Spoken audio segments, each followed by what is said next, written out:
je prends la parole pour, à la suite de ces 2 jours de colloques passionnants, foisonnants et aussi source de beaucoup d'espérance. Définir l'homme au terme de ce colloque, avons-nous réussi à le faire?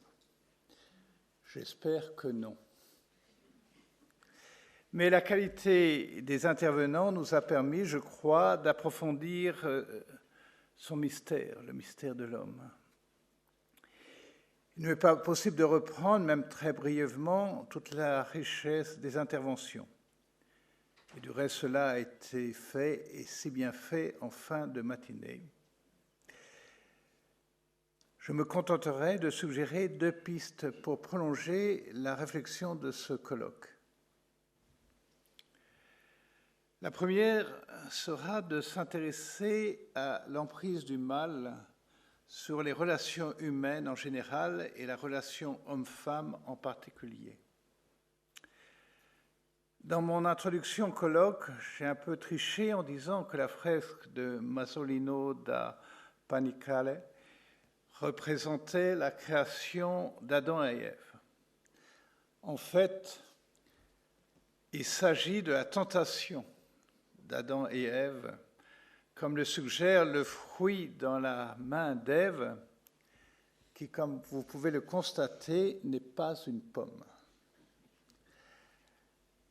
Plusieurs des intervenants ont fait allusion à la nature blessée de l'humanité, et la citation que j'ai utilisée dans mon introduction, citation de Pascal, « L'homme passe infiniment l'homme », fait partie d'une réflexion de Pascal sur l'énigme du péché originel, dont voici la conclusion. C'est donc la suite du texte que j'avais donné, la citation au début du colloque. Chose étonnante cependant que le mystère le plus éloigné de notre connaissance, qui est celui de la transmission du péché, soit une chose sans laquelle nous ne pouvons avoir connaissance de nous-mêmes. Car il est sans doute qu'il n'y a rien qui choque plus notre raison que de dire que le péché du premier homme est rendu coupable ceux qui, étant si éloignés de cette source, semblent incapables d'y participer.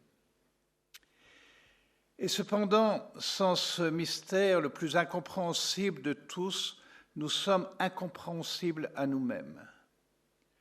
Le nœud de notre condition prend ses replis et ses tours dans cet abîme, de sorte que l'homme est plus inconcevable sans ce mystère que ce mystère n'est inconcevable à l'homme. Fin de citation.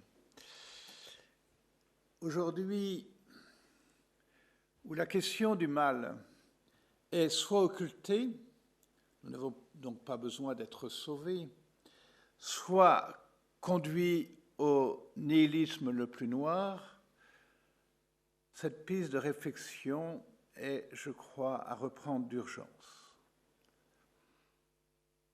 C'est tout. La question du péché est au cœur de nos relations, bien sûr avec Dieu, mais entre nous et entre hommes et femmes. La seconde piste concerne la destinée eschatologique de la complémentarité homme-femme dans la perspective de la résurrection de la chair, question qui a été abordée dans telle ou telle intervention et qui est, je crois, absolument centrale pour parler du mystère de l'homme. En effet, dans la révélation biblique, on trouve le paradoxe suivant. C'est la complémentarité homme-femme qui est donnée comme la véritable image de Dieu en ce monde. Et cependant, Jésus déclare aux Sadducéens qui contestent la réalité de la résurrection des morts, « Vous vous égarez en méconnaissant les Écritures et la puissance de Dieu. À la résurrection, en effet, on ne prend ni femme ni mari, mais on est comme les anges dans le ciel.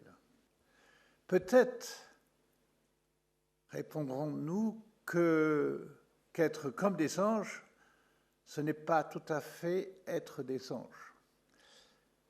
Ensuite, Jésus répond à des Sadducéens qui présentaient, dans une intention polémique, la résurrection d'une façon caricaturalement très matérialiste.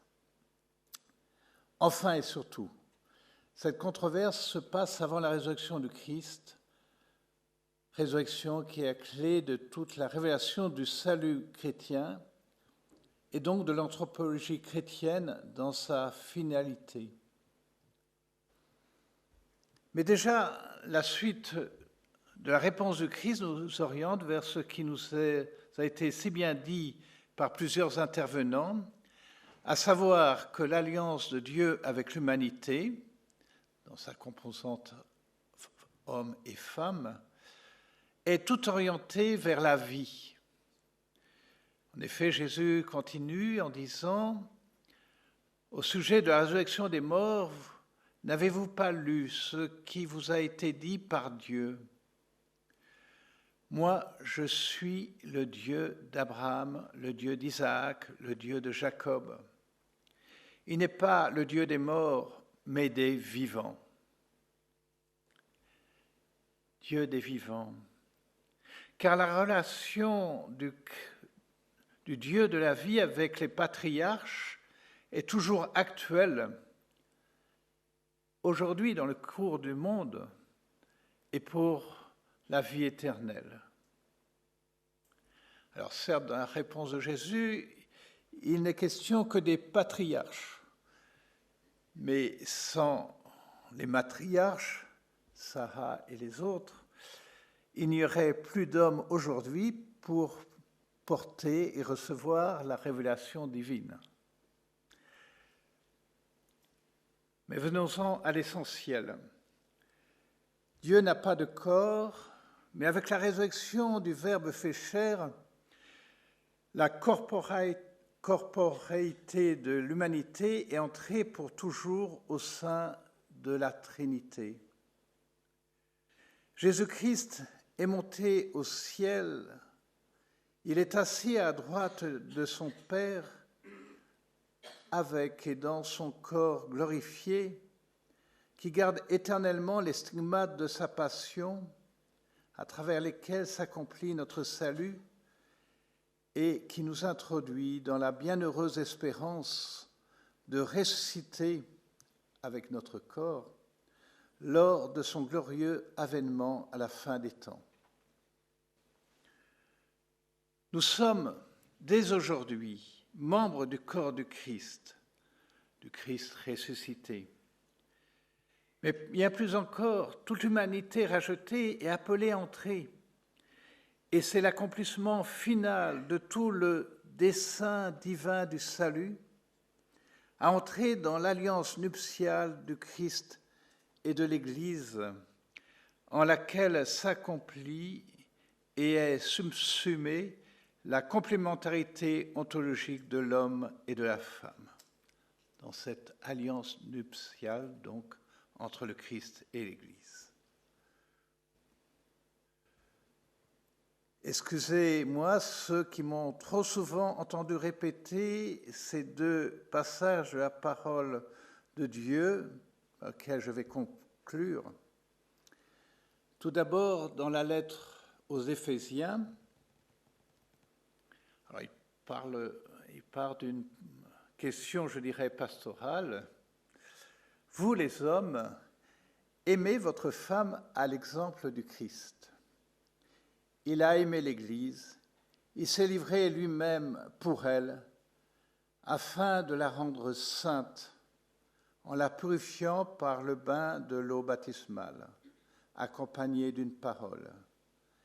Il voulait se la présenter à lui-même, cette Église, resplendissante, sans tache ni ride, ni rien de tel. Il la voulait sainte et immaculée. Et rappelez-vous, le 7e jour sanctifié, qui donne son sens et son accomplissement aux 6 jours précédents, justement un 7e jour sanctifié et un jour sans limite.